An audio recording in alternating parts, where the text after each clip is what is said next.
जिसके बाहर खड़े होकर सुग्रीव ने पहरा दिया। लेकिन गड़बड़ी उस समय हो गई जब एक दिन अंदर से रक्त की धारा बहने लगी। और जब उस खून की धार को सुग्रीव जी ने देखा तो उन्हें लगा कि शायद बाली अब इस दुनिया में नहीं रहे, और तब उन्होंने इस गुफा के मुख्य द्वार को बंद कर दिया इसी बड़े पत्थर से, और इसके ऊपर ये निशानी लगा दी, ऐसे होल कर दिए ताकि उन्हें कभी भी इस जगह पर आने पर यह पता चल सके कि ये वही जगह है, गुफा में जाने का द्वार यहीं से है। लेकिन हुआ उलट, इस युद्ध में दैत्य की मौत हो गई और बाली गुफा के दूसरे रास्ते से हम्पी में किसी और तरफ बाहर निकले।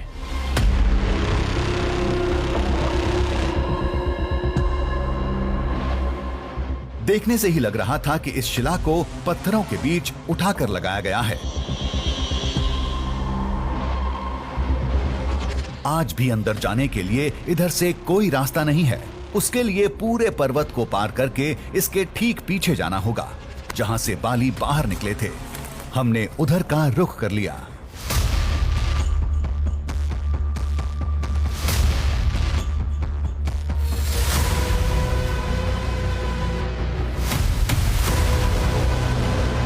रास्ते में हमें वो साक्ष्य मिला जिसे इस किष्किंधा का यहां से जुड़ी हर कहानी का सबसे बड़ा साक्ष्य माना जाता है। हम राख के पहाड़ पर थे, जहां बाली की अस्थियों का जीवाश्म मिलता है। दावे के मुताबिक इसी जगह पर वानर राज का अंतिम संस्कार हुआ था। अस्थियों के साथ राख यहीं रह गई, जो अब शिला के रूप में तब्दील हो चुकी है। ये देखने में बिल्कुल पत्थर जैसे लगते हैं, और आप भी अगर इसे देख रहे होंगे तो आपको लगेगा ये तो बिल्कुल पत्थर है। जैसे मैं इसके करीब आया तो मुझे लगा ये तो पत्थर है, लेकिन जब इसके ऊपर आप ऐसे हाथ लगाते हैं तो इसकी आवाज़ से आपको लगेगा कि जो सामान्य पत्थर होते हैं और ये जो पत्थर है, दोनों में बहुत अंतर है। लोग कहते हैं कि असल में ये पत्थर है ही नहीं। बाली के अंतिम संस्कार के बाद जो राख बचे थे, वो राख कुछ समय के बाद ऐसे हो गए जैसे देखने में वो पत्थर जैसे हैं। ये जगह वाकई पूरे किष्किंधा से अलग थी। एक तरफ जहां पूरा इलाका ठोस पत्थरों से भरा पड़ा था, वहीं ये खास तरह की शिलाएं हाथ से टूट जा रही थीं। आप ये देखिए, ये आप देख रहे हैं, ये बहुत आराम से ऐसे ये टूट जाता है। इसको आप चाहते हैं ऐसे, ये बहुत आराम से टूट जाता है। जितनी दफ़े चाहें उतनी दफ़े आप इसे तोड़ सकते हैं। ऐसे देखने में आपको लगेगा कि ये तो पत्थर है, ये तो पहाड़ का हिस्सा है, लेकिन ये बहुत हल्का तो है ही और बहुत नाजुक भी है। राख के इस पहाड़ पर राख किसकी है, इसकी कभी जांच नहीं हुई, लेकिन रामायण से जुड़े साक्ष्य, विश्वास और मान्यताओं पर टिके हैं।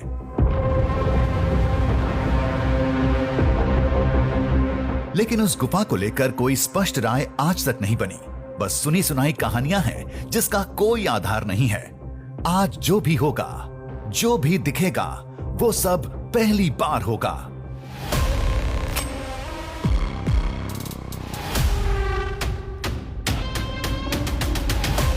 वो गुफा अब हमें दिखने लगी थी, बिल्कुल सामने, मानो हमें अंदर बुला रही थी। फिर ना आओ देखा ना ताओ, फटाफट अंदर चले गए।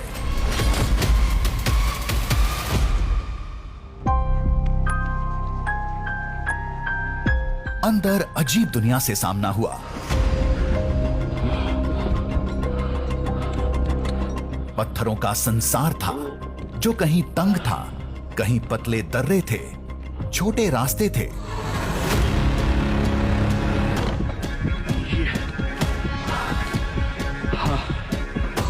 थोड़ा आगे बढ़े तो लेटना भी पड़ गया।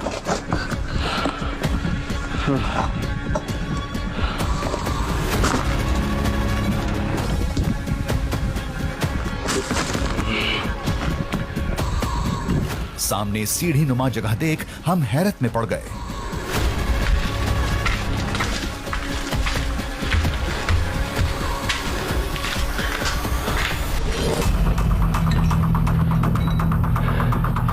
क्या वाकई इस गुफा में कभी कोई प्राचीन नगर था, जो बात लोग भी बता रहे थे?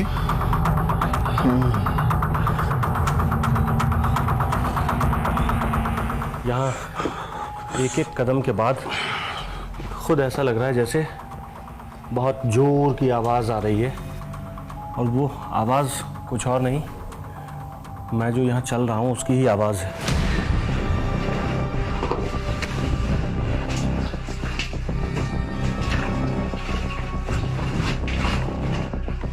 पत्थरों से टकराकर हमारी आवाज पूरी कंदरा में गूंज रही थी। शायद इसी को लोग अनजान आवाज के रहस्य से जोड़ते हैं।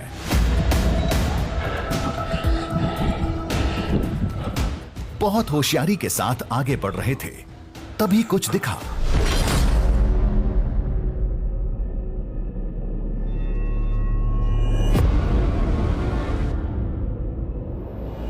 ये क्या था? देखने से तो किसी मंदिर का टूटा हुआ हिस्सा लग रहा था।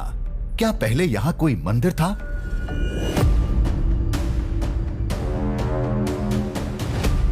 ये असल में किसी भी मंदिर के पिलर का जो हिस्सा होता है ना, ये वही हिस्सा है। और इसके ऊपर कुछ ऐसी आकृति भी बनी हुई है जिसे मैं पहचान नहीं पा रहा हूं, और ये बहुत ज्यादा पुरानी है, इसलिए पहचान पाना भी मुमकिन नहीं लगता। लेकिन इसे देखकर आप ये ज़रूर कह सकते हैं कि ये किसी मंदिर के पिलर का हिस्सा है।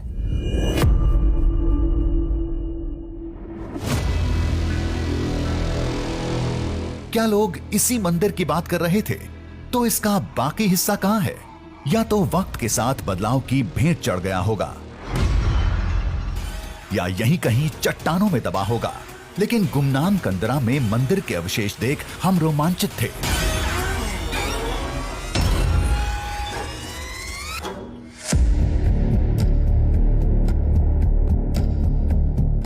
शायद आज कुछ बड़ा होने वाला था।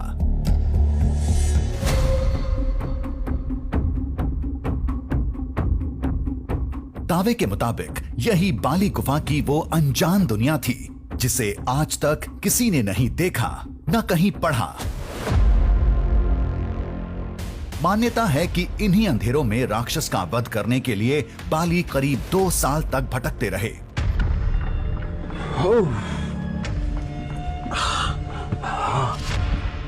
घंटों बीत चुके थे। भूख और प्यास से हालत खराब थी। कुछ नया पाने की चाहत आगे खींच रही थी।